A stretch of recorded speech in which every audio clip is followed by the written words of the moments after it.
Hair transplant یا بالوں کی وگ استعمال کرنا کن صورتوں میں حرام ہے اور کن صورتوں میں حلال ہے، اور وضو یا غسل کے مسائل اس میں کیا ہوں گے وہ ہم ڈسکس کر لیتے ہیں۔ پہلی صورت یہ ہے کہ اگر انسان کے بالوں کی وگ ہے یا انسان کے بالوں کو ٹرانسپلانٹ کیا جاتا ہے تو یہ حرام ہے، ناجائز ہے، چاہے انسان کے اپنے بال اسی کی کھوپڑی میں ٹرانسپلانٹ کیے جائیں یا کسی اور کے بال اس کی کھوپڑی میں ٹرانسپلانٹ کیے جائیں یا کسی اور کے بالوں کی وگ بنا کر یہ استعمال کرے، یہ تینوں صورتیں انسانی بالوں کے ساتھ کرنا ناجائز اور حرام ہے۔ حضور علیہ الصلوۃ والسلام کی واضح حدیث ہے، لعن رسول اللہ صلی اللہ علیہ وسلم الواصلہ والمستوصلہ۔ حضور علیہ السلام نے واصلہ پر بھی لعنت فرمائی اور مستوصلہ پر بھی لعنت فرمائی۔ واصلہ اور مستوصلہ بال ملانے والی عورت پر بھی لعنت، اور جس کے سر میں یہ بال جوڑ کر ملائے جا رہے ہیں اس پر بھی حضور علیہ السلام نے لعنت فرمائی ہے۔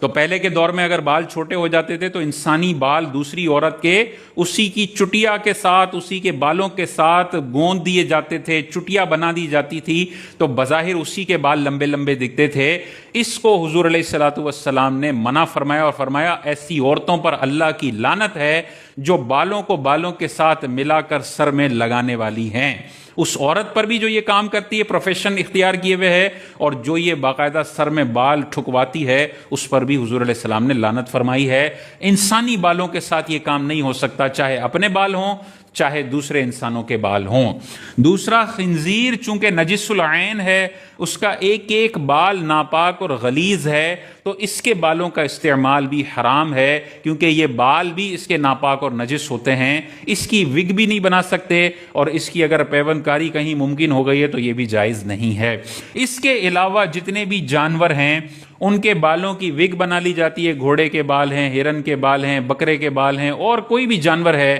جس کے بال بالکل انسانوں سے میچ کرتے ہوئے ہوں، اگر ایسے بالوں کی وگ بنا لی جاتی ہے تو یہ پہننا حلال ہے، اس میں گناہ والی بات نہیں ہے۔ اب اس میں وضو یا غسل کا معاملہ یہ ہو جاتا ہے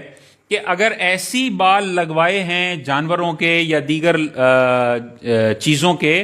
کہ ان بالوں کی وگ کو اتارنا ممکن ہی نہیں ہے، جیسے ایلفی چپک جاتی ہے کہ اکھاڑنے سے کھال ہی اکھڑے گی، خون ہی نکلے گا، وہ نکل ہی نہیں سکتی ہے، تو بس وہ پھر سر کا حصہ ہے، اسی کے اوپر مسح کر لیں گے یا اسی کو دھو لیں گے تو وضو یا غسل ادا ہو جائے گا، کیونکہ یہ مجبور ہے، یہ اکھیڑے گا تو خون نکلے گا، لیکن یہ وگ اترنے کا نام نہیں لے گی۔ ایسی چپکائی ہوئی ہے جیسے ایلفی چپک جاتی ہے، تو جتنے دنوں تک ایلفی چپکی ہوئی ہے ویسے کوشش کریں گے کہ اس کو اکھاڑیں، لیکن اگر یقین ہے کہ اکھاڑنے لگا تو میری جلد بھی ساتھ میں اترے گی، تو اب یہ والی ایلفی معاف ہے، اس کے اوپر سے پانی بہا لیں گے تو بھی وضو غسل ہو جائے گا۔ اور اگر ایسی وگ ہے کہ اس کو آسانی سے اتارا جا سکتا ہے، ہلکی سی چپکی بھی ہے، اس کو یوں اتاریں، دوبارہ کوئی لوشن وغیرہ لگائیں اور چپکا لیں۔ اگر ایسی ہے تو پھر وضو کے لیے بھی اس کو اتارنا پڑے گا،